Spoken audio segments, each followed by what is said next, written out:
we have started recording. OBS has had an update, and there's certain things on my screen that look slightly different, and I quite like it. Ooh, I'll have to do a quick update on that. Okay. I need to get into that and start learning how to edit these things. It tells me what audio is active. So I'm wondering if I can, how I deactivate an audio. I don't know. Okay. That's always good to do while you're recording, isn't it? Oh, yeah. It's always good to, show people how the sausage is made. Really? On. I thought you were going to say something like it shows how agile we can be in terms of our thinking, and we can change, to adapt to all circumstances. But making a sausage, that's as good as. It's up there with Mr. Roo's tingling willy. All good. That's gonna go on and on.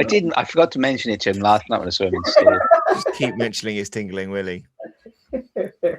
Oh dear. Yes. I don't think his willy was tingling last night though, because he. What was the result in the end?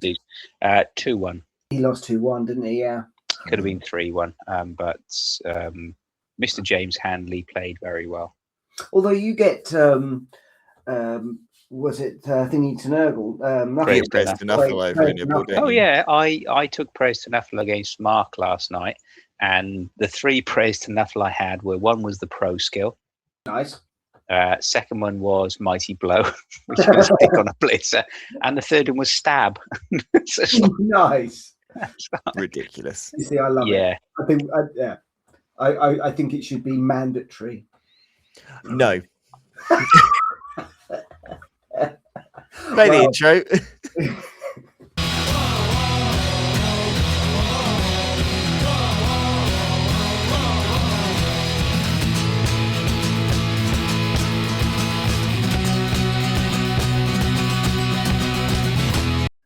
Hello, everyone, and welcome to New Dice Please, the Bite-Sized Blood Bowl podcast brought to you by the people at Blood Bowl Live. My name is Chris. Joining me, as always, Mr. Scott Bryant. Scott, if you go to Subway, what is your topping/filling of choice? Oh, flip! I don't usually go to Subway, but if I do, I'll just go on what I had last time. Is that good enough? Sure. So last time I went, I had the is it the foot long? Yeah. 12-inch one. Yep. That's about 6 inches, isn't it? Anyway, cheap joke. I had the beef with cheese with jalapeno peppers, and I can't remember the dressing, but it was really the Philly nice. cheesesteak. Yeah, that one. Okay. But I put some extra jalapenos and chilies and extra bits in it. And it's very nice indeed. Very nice. Joining us also, Mr. Tom Hovell. Tom, Subway filling of choice? Probably the messiest of them all to eat. The Italian meatball. Yeah, I do like a meatball marinade. I mean, those are my two kind of favorites, the two that you have mentioned. Although there is one which is just like all meat, like chicken and ham and stuff, and that's quite nice as well. Are we here to talk about subs? Kind of. Oh, well played. Thank you. Yes, kid. Thank you. This week, we decided that we would talk a little bit about substitutions within the world of Blood Bowl. Now, Blood Bowl as a game doesn't have substitutions, not in the way that sort of other sports do. You change your players at a drive if you've got any players still alive that you can switch about. And we were wondering, if substitutes were a thing in the world of Blood Bowl, what would be the best substitute, this super sub, for different teams? Some teams would clearly benefit from certain positionals suddenly appearing. Picture what a dwarf team could do with a gutter runner. What would be your ultimate super sub for different teams? So, Mr. Tom Hovell, the AI guru that he is, has come up with a wheel of teams. And he's going to spin the wheel of teams. And when we are going to decide what is the super sub for that team. Now, a few rules behind this. The sub is coming on for, I think we said, one drive. Has to feel like a temporary substitution. And they have to replace an existing positional on the field. So they can't replace a lineman. We have to pick a positional from within the team that you would replace for the one drive with this super sub. Are we all clear? Yes. Wonderful. So, Tom, if you click to spin the wheel, and Scott, if you want to do the sound effect of the wheel spinning, that would be good. Can we have a little bit more excitement? Should we just go spin that wheel? Hey, I'll just tap away and then Okay. badly. Okay, so the Black team Orc. is Black Orc. Black Orcs. Okay, a super sub within a Black Orc team. I've got one immediately. Oh, no, but it's got. So this is a tricky start because it has to replace a positional, which means it can't replace a goblin. Correct. So it's going And to also, just to clarify, the sub can be any race. It's not linked to the kind of dynamics. Any positional from any other team. Yeah. And my immediate thought is it's for OneDrive. Sorry, before you jump in, I'm going to put in an extra thing. Once you use it in this one, you cannot use it in any others. Yes, OneDrive only. Oh, no. What I mean is when we spin the wheel again, you can't use the same. Okay, this is tricky because I was going to say it's a team with a good throw teammate option. You want it for OneDrive super sub. So my immediate thought was going to be a Doom Diver. Nice. Really helps that one turner. Okay. I think that's good, and I'm just thinking out loud. So the question we've got to think about is, would we want that one turner to be offensive, as in an offensive player, not just in a hated player, but would we want it to be something that would enable the one-turn touchdown? As you rightly said there, Chris, you've got the Doom Diver, you've got, obviously everybody's going to say gutter runners. Or do you want a player who you want to come in and has a defender, so to attack the ball, break the cage, kill a key positional? How would you want that to work as well? Because if you're blokes and if you are, let's say, if you have a 1-0, if that opponent has a opportunity to score, do you want to stop them from scoring? How would you look at it from that perspective? So I would, like you, my initial thinking would be more aggressive, at least give you an option for the one-turn score. I think you are going to have the opportunity to throw teammate with blocks anyway. The Doom Diver will give you a better probability of scoring on that because of the landing ability and the D6, unless you roll. You roll to say you score on the directional and you hit a 1, 2 or a 5, 6, and then you roll a 6 on the D6 and you end up shooting off the board. So yeah, this is an interesting one. For me, I would go for something that would definitely give it a running option for a one-turn touchdown. Therefore, I'd be wanting something with at least movement 8. Because of course, with those blocks, with grab, that will help you manipulate the line of scrummage if you can get the ball and if you can move things around as well. So I'd want something which would be at least movement 8. I suppose you could get away with a movement 7. So you could go for something like a Piranha Warrior. So because you've got hit and run in there as well. So obviously you can facilitate that.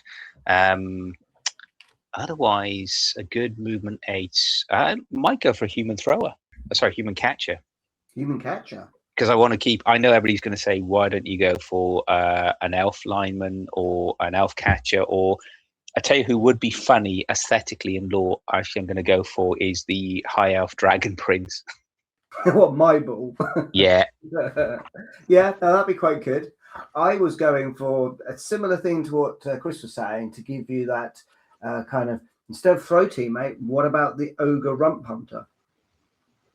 So you've then got 2 options. You've got one to throw and one to kick. So that might, like, equally, because it's an ogre, it's a strength 5 player, you've now got 2 strength 5 players running around the pitch. But he's only running around the pitch for one drive. Yeah. So there's no need to rush it. I know you're a lover of elves, so you've got to get those touchdowns in. When you're an orc player, just stand your ground, you know.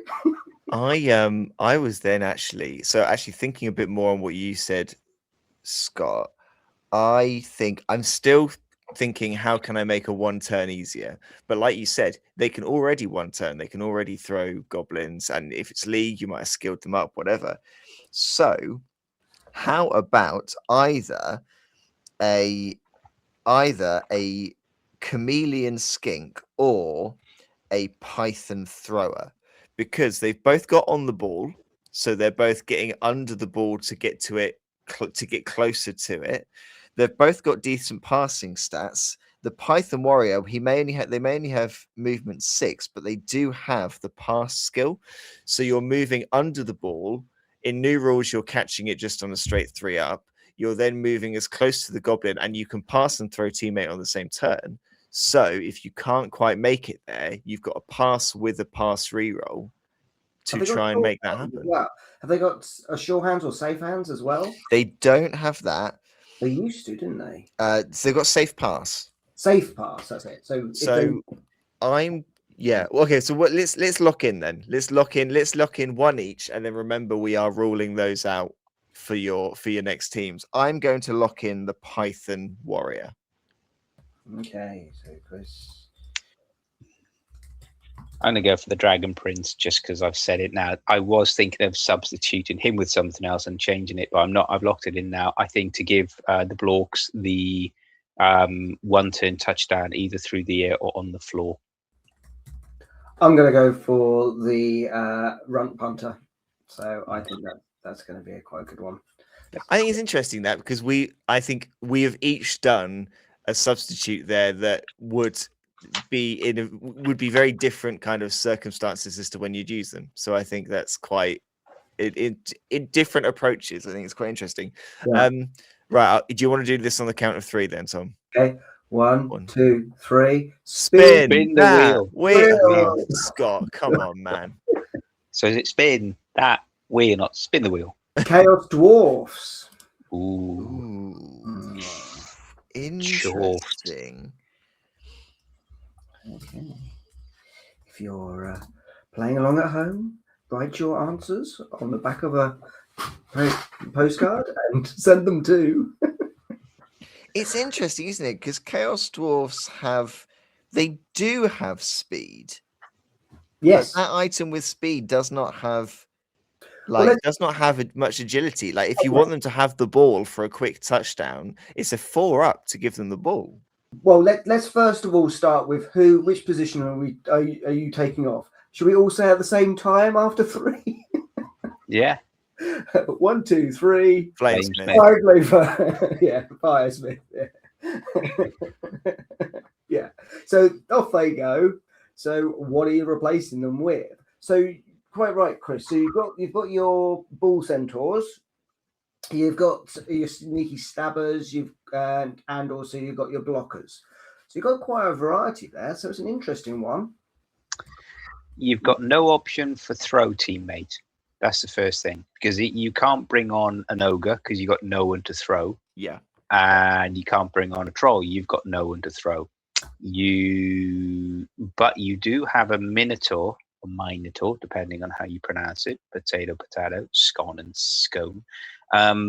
With frenzy, so that will enable you to do a really nice push in terms of pushing, if it is your bull centaur, into a couple of squares, just to try and free him up as well. For me, so therefore you've got that movement 9 piece, because obviously you've got sprint and sure feet as well. The key thing is either you put another movement 9 piece on there, or you put something in the backfield which will make it easier to get him the ball.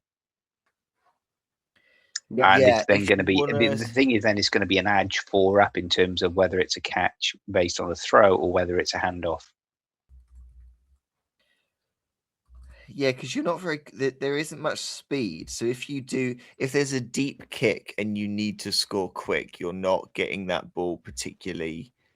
You're not necessarily getting that ball or moving that ball very quickly. So is it a passing piece? Is it a quick passing piece? Is that what you want in this team?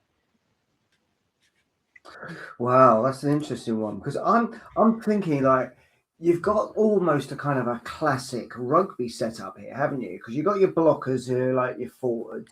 You've got your bull centaurs that could potentially work a bit like your wingers.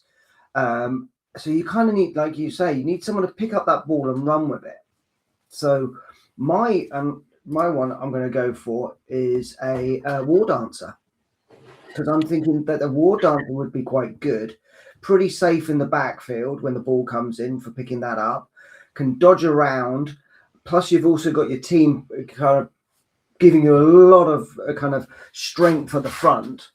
And also, if the ball gets taken away, as we know by Scott's super skills, they're just leaping in and just cage diving, aren't they? So I'm going to go for a wood elf war dancer. I think that's a bit of a too easy gimme.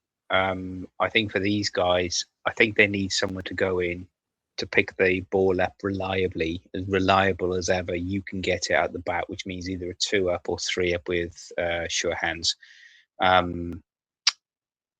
So at the moment, in terms of looking at someone like that, I'm either thinking of the elf thrower from Elven Union, because you've got that Hail Mary pass. If you do need to hoof it, you've got a chance. But again, you've got the 2-up pickup, and then you've got the pass re-roll built within that, which is pretty much similar to a lot of the others. Or you can go something like the new High Elf passer, or Phoenix Warrior, as it's known, to give you the pass, safe pass, and then Cloud Burster. So you're not going to get intercepted.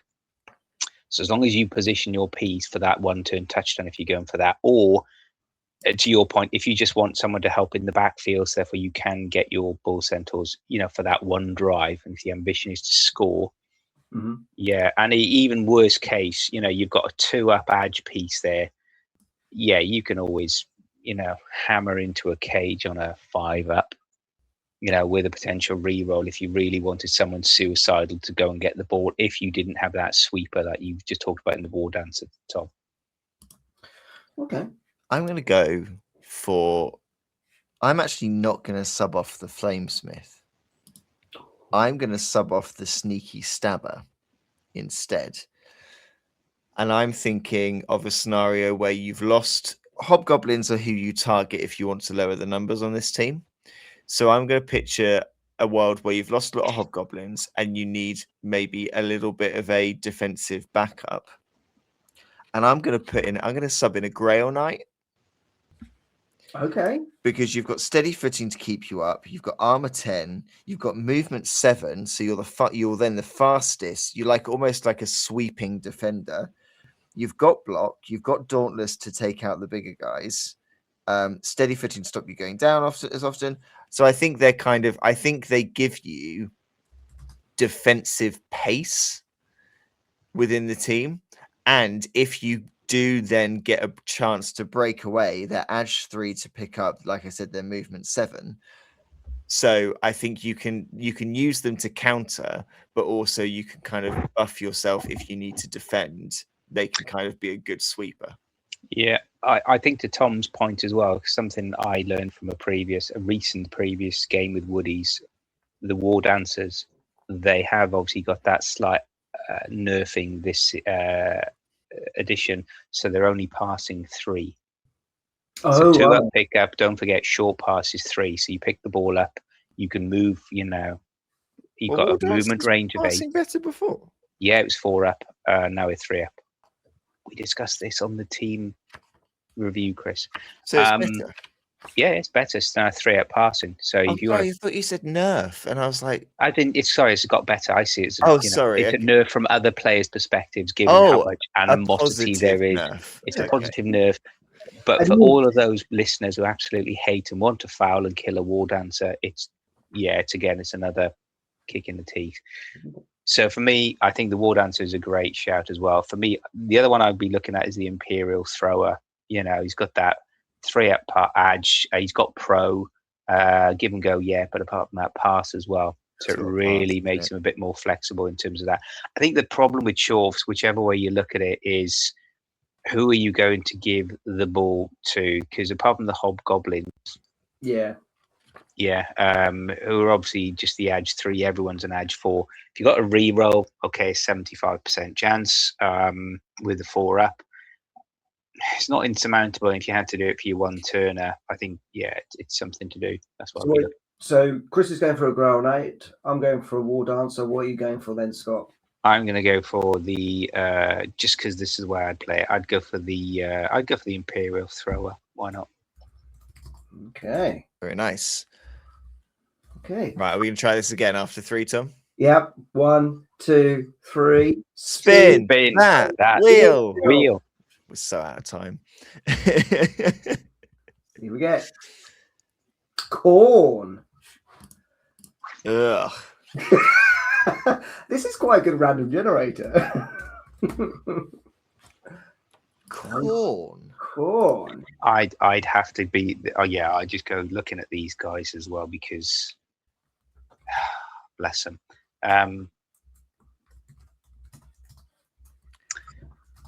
There's no real throw teammate option, is there? Either as a because you forget as well with throw teammate, you've got a defensive and an offensive capability. Because if you want to throw something with right stuff out of cage, Well, It's another.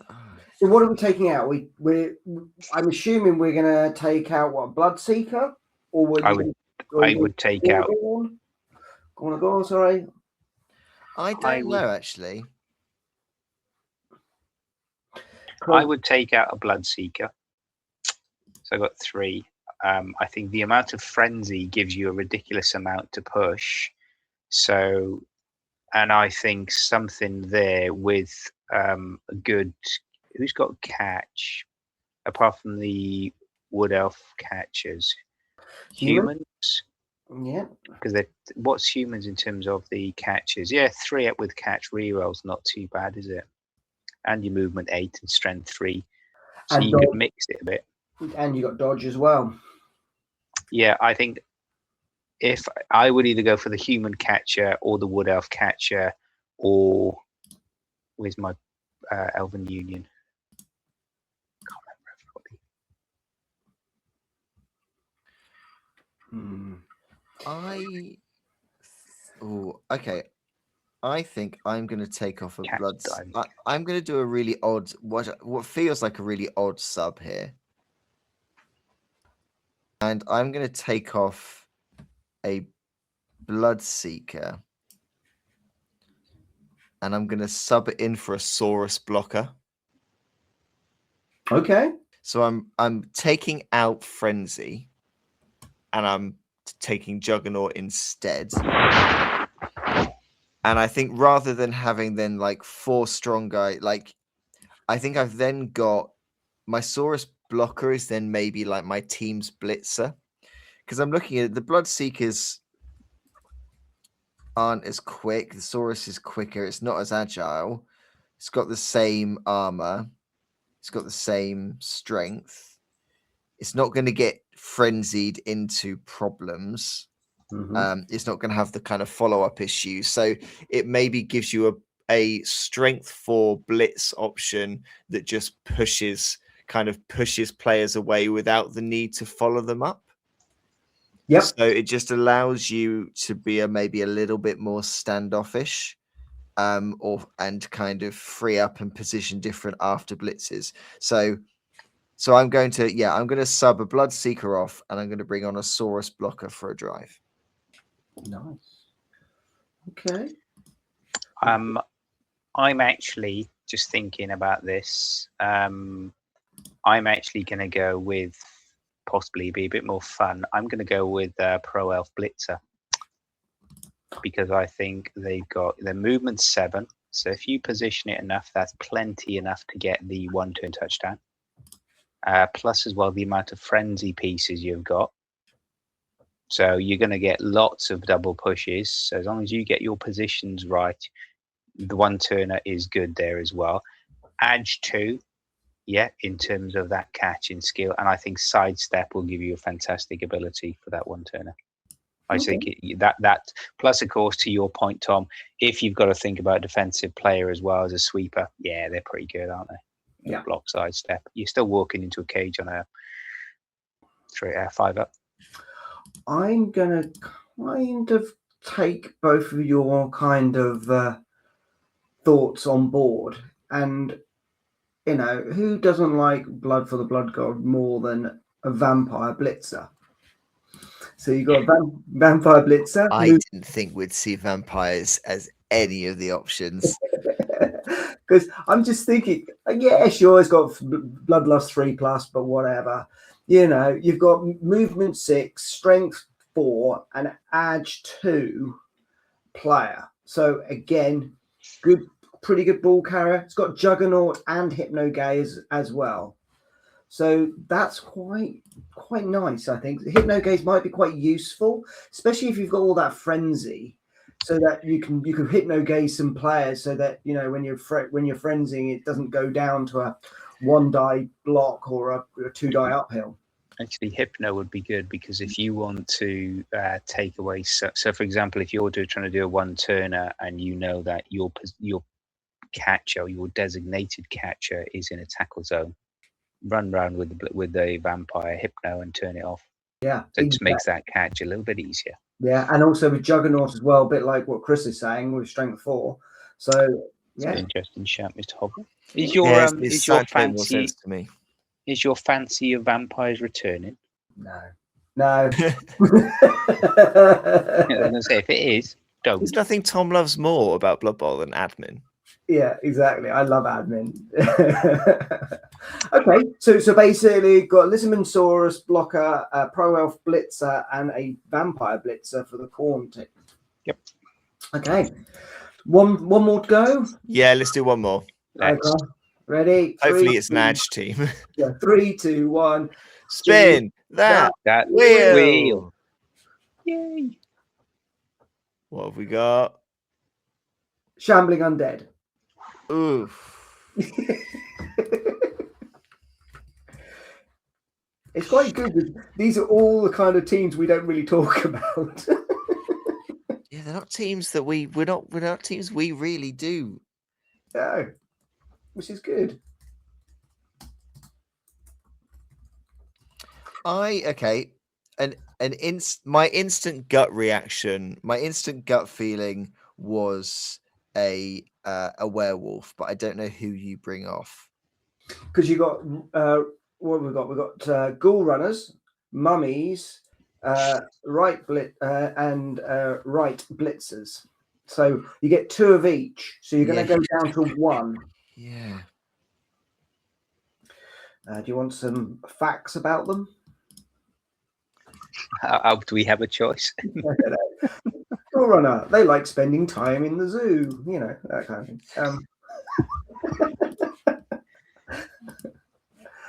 So you've got quite a variety there, because you've got ghoul runners of movement 7, mummies 3, blitzers are 6, and then you've got 2 strength 3s and a strength 5. Edge 3s, so again average. Ghoul runners are at 8, but your big kind of differences here is interesting, really, because you got your dodge on your ghoul runner. You got your mighty blow on your mummy, and then you've got block and tackle on the blitzer. So which one of those is going down to 1 player for a drive? Okay, I think I know. Oh, I know. I'm not. I would do with this team, but there you go. What would you do? You go first, Scott. Okay. I was thinking of going back through the passing route as well, but I think for me, having recently played Shambling, and they're challenging enough when they've got the ball, because of course that mixture of the big guys and the blitzers as well is filthy. I would take off a ghoul runner and I would stick a rot spawn on it. I just love the idea of 2 mummies and a rot spawn on the line. Yeah, you want a 1-turner? No, you're not going to 1-turn me. Nice.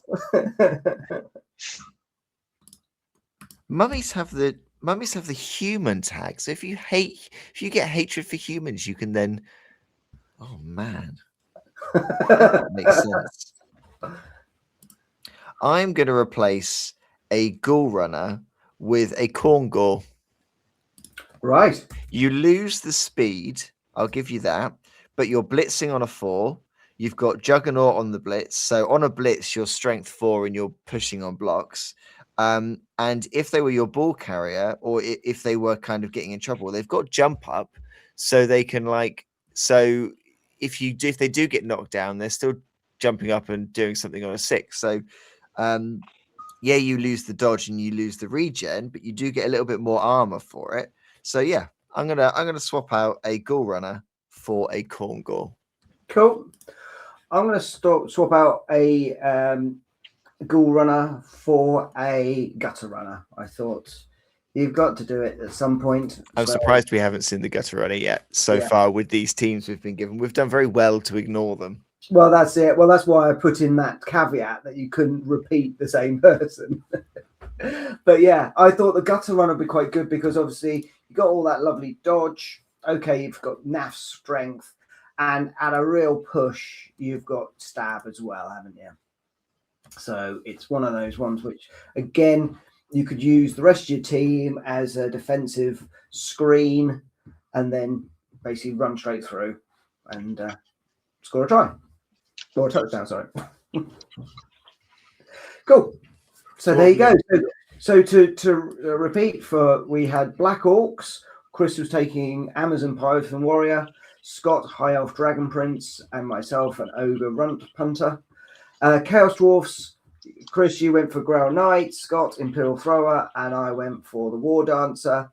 Khorne, which was Saurus Blocker for Chris, Pro Elf Blitzer or Elven Union Blitzer for Scott, depending on your appetite. And I went for Vampire Blitzer. And then finally, Shambling Undead, Chris Cornagore, Scott Rot Spawn, which just sounds delightful, and myself a gutter runner. Yeah, not bad. Lovely job. Final question then before we leave is just, do you think that there is a way, do you think that a substitute mechanic like this in a tournament, do you think that could work? Would you need a pool of subs? Would you need to kind of bring subs yourself? But do you think kind of the idea of there being one player that you've got access to just for one drive would work in a setting? Or do you think people would just probably take a war dancer or a gutter runner and make a team that's already very strong too strong for one drive? Yes, I believe that, Chris. That's my answer. I think people will automatically go for gutter runners or elf catchers because obviously they're now movement 8 with sprint and they've got catch in there as well. And they do open up that. I think for a lot of teams, they will open up that one-turn touchdown, especially when they're relatively slow, which they haven't had before. Yeah, and I think trying to police it would be very challenging indeed. If you had a tournament, maybe you could introduce it and say if everybody got a particular type of sub, so it was equal across everybody. But to your point, then having another gutter runner would make Skaven a bit more filthy than if you put one single gutter runner for one drive on a shambling team. I'm sure coaches would make it work. But yeah, I know we've played at tournaments where they've had a unique player. I know that when we played up in Norwich, they had a player called Anthena, which had certain skills. So I've been to tournaments where people have created a special player that they can play on that team. I think limiting people to use that player for one drive would be quite nice. Would add a bit more thematics to it, because then, like you say, yes, okay, you could bring in a gutter runner or a war dance or something like that, but it's only one drive, and that then changes the whole kind of thought about how you play it. And let's be honest, gutter runners are pretty squishy, so you could bring them on for that drive and they could get knocked out straight away. So I think it could have some thoughts around it. I suppose, again, it all depends. Do you police it? Do you give a set load of players that people could choose from? And again, you could have it so that maybe you say, right, well, you're playing 3 games in a tournament. Here are the 3 subs that you can bring on. You cannot repeat those subs. Yeah, it'll be interesting. I think there's probably something there for kind of a unique way to do it. like you said, I think there's lots of tournaments out there that have done similar things but maybe with like custom star players or things like that you can have for a drive or a half. So I know Strangle Bowl used to have a player that you could basically, you rolled and one of you had him for the first half, one of you had him for the second. Nice. So yeah, I think there's definitely something there. If you're a TO and you're thinking of a similar idea, or there's any substitutes that you think were better than the ones we had, or any substitutes for any other teams that you think would be quite fun, or just anything in general that you want to get in contact to tell us. Mr. Scott Bryant, how do people get in touch? Mr. Chris Coe, if people want to get in touch and share with us all of the above mentioned wonderful topics about subbing and not subbing, even if it's subbing fillings, or if they want to comment on Tom Hovell's obsession with AI, and when they take over the machines and he is in charge of the world, then we will all pay homage. But if you want to drop us a note, usual place, newdiceplease@gmail.com. And before the machine learning revolution really gets into full swing and he becomes corrupted beyond recognition, Tom, tell people if they want to watch more Blood Bowl and see us more and listen to more, where can they go to indulge absolutely. First of all, a quick shout out to Joel in New Zealand. We got your email. Thank you very much for the really nice email.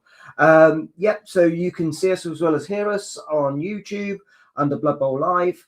And we are also on the socials on Instagram and Blue Sky under New Dice Please. Thank you very much, Scott. Thank you, Tom. Thank you, everybody, for listening. We've been New Dice Please, and we will see you next time.